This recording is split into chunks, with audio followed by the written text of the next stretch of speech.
earlier in the week, Peter Williams, I got a chance to speak with old mate Winston Peters, and they talked a year ago, and this was like a year later. This is currently on the New Zealand First YouTube channel if you want to go and watch the whole thing. I had a little deal with myself. I said, yep, there you go, New Zealand First. I said, I will keep watching this till an obvious and clear lie comes out. I wonder how far through I'll get. I shall now play you the 47 seconds that I got through and then explain why. Winston Peters, thank you for joining us. After nearly 1 year in government as part of the coalition, what do you think New Zealand First's biggest success has been? Well, there have been many of them, and some of them are taking time to develop, as we always said they would. But the biggest success has been to stop what was happening and to turn that around in a compulsive way where the public understands what we're doing. You will have seen that the opposition have the belief, and certain sections of the opposition have no respect for democracy. They think, although they lost the election and seriously lost it, that they got a right to carry on in the same way as they did before, when they were behaving and putting into place policies they'd never announced and they had no permission for and no license from the electorate. So our biggest success is to stop that sort of trend and turn that around. And we're critical on that because our votes were the critical ones. So I'm sure you all heard it. Let's play it again. I believe it was at 33 seconds, or 32 will do. The good thing that Winston Peters and New Zealand First are there is the previous guys basically did things that they didn't have a mandate to do, right? Listen to it again. For when they were behaving and putting into place policies they'd never announced and they had no permission for. They putting in place policies they never announced and had no policy for. Say it again. They were behaving and putting into place policies they'd never announced and they had no permission for. No permission for. And no license from the electorate. And no license from the electorate. Never announced, no permission for, no license from the election. And as you see, I got to there and went, okay, so we can now do a whole night on this, Chewy, because the reason New Zealand First is doing well, according to New Zealand First, is they've stopped all the policies that the previous government never announced, had no permission for, and had no license for. So the last guys did lots of that, and we've stopped doing that. And I imagine in the chat right now, of course we could talk about Smokefree 2025, never announced, no permission, no license for, that went. We could talk ferries, never announced, no license for, no permission for.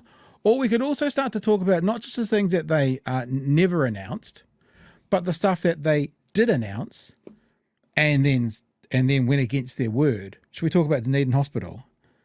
So I got 47 seconds into that conversation before an absolute bullshit, horseshit lie came out. And I thought, well, that's enough for me for tonight. We don't need anything else.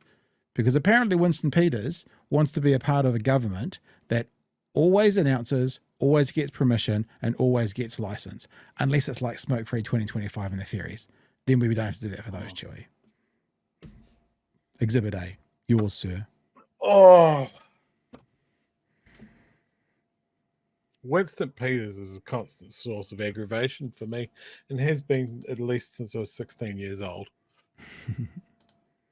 Like, I just don't know whether he's just high on his own supply all of the time, if his just default setting is to be a combative, grumpy old prick at every stage. But his lack of awareness about what he's actually saying is bananas. Well, because we didn't vote. Like, he doesn't have a mandate. He scraped it. And the only reason he's there is because Luxon is an utter incompetent. Like, people did not vote for this version of the government. There's an argument there that, you know, I mean, we've talked about the percentages. You know, ACT has 8%. Winston should be there to the point of 40. Can we have 4% of Winston, please? Can we hear from? We'll divide up the term, the 3-year term, into a portion of 100, and we can hear from Winston 4% of that time. I would agree with that. I'm sorry, you've used up all of your allocation. Sit there and shut the fuck up for 2.5 years would be great. Yeah.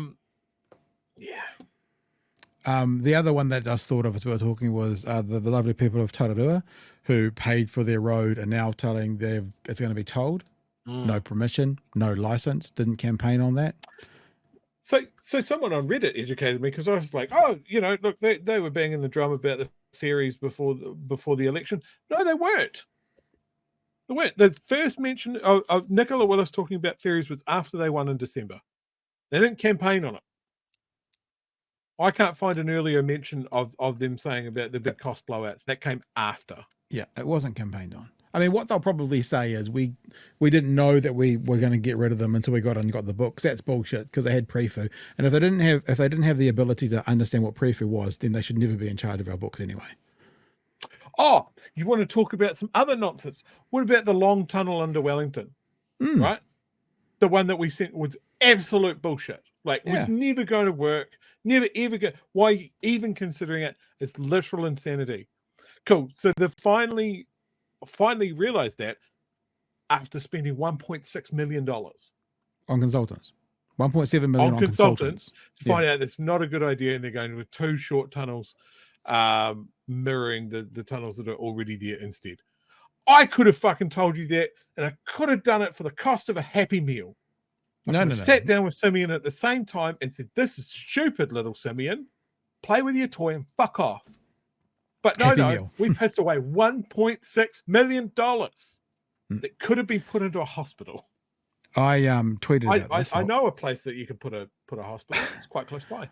And I don't have a big Twitter following, but this had 10,000 views. The mega tunnel under Wellington has been canned like it was ever going to get off the ground. And this anti-consultant government, according to their pre-election narrative, has spent 1.7 million on consultants before they caught up with reality about the tunnel. I had someone say to me straight away, "It's awesome now that you're focused on government spending. Where were you in the previous 6 years?" To which I responded, "It's awesome that you don't care about government spending. Where were you in the previous 6 years?" Because, this is the thing. People play whataboutism, and someone says, "But what about Labor? They had things." And I said, "Well, no. Remember, we judge these guys based on the standards they expected of the other government, the previous government, and the standards that they set for themselves. And the standard that they set for the previous government was don't spend all that money on consultants." So it's actually got nothing to do with what Labor did. It's actually got to do with what they said was bad. So if it was bad for Labor to do it, according to National, then it's bad for National to do it. And that's what we're calling out. And as many whataboutisms can get in there. But that's exactly what we're talking about at the start of the show, though, isn't it? That the right can get away with this. Yeah. It bounces off them. The hypocrisy bounces off them like they're made of fucking Teflon.